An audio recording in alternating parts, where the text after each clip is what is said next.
大家知唔知道而家身處喺邊一個地方呢？冇錯啦，就係塔石啦。嗱，如果大家有留意嘅話呢，就會知道呢附近有好多嘅葡式建築物啦。而呢啲葡式建築物呢，就慢慢而家改變成為一啲嘅藝術展覽館啦。而喺今一日，就帶大家去睇3個唔同嘅展覽館，一齊欣賞一啲藝術家嘅作品啦。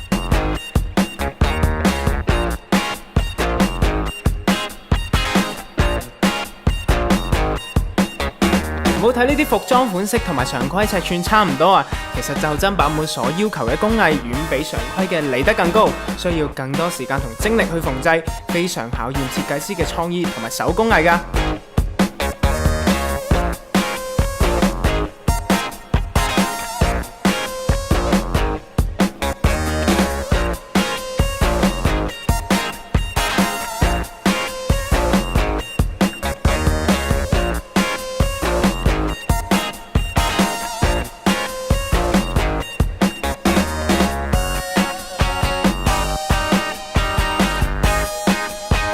呢啲作品都係由相同嘅形狀同埋圖案拼湊而成嘅抽象形態，藝術家運用一啲圖案豐富嘅布料作為底材，喺其表面拼湊一啲小色塊，令到作品更加色彩豐富。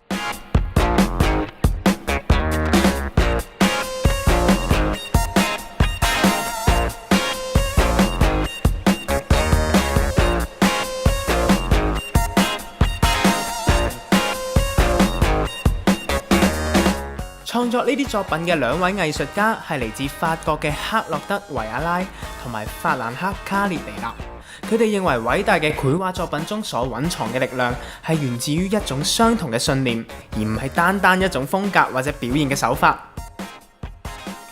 佢哋成功咁創造咗作品嘅空間感，令到作品極具個人風格之餘，亦都讓我哋重溫咗從古至今嘅藝術歷史。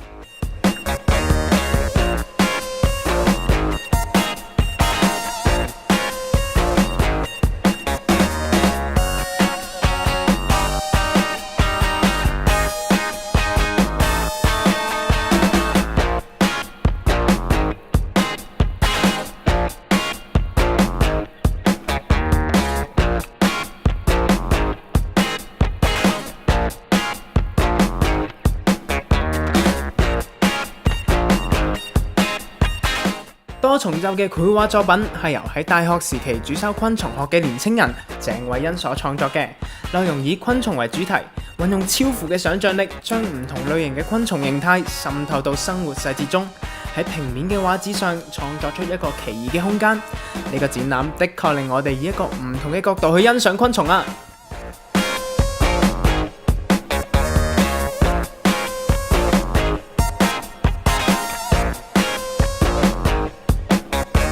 啱啱我哋去咗3個展覽館去欣賞展覽啦。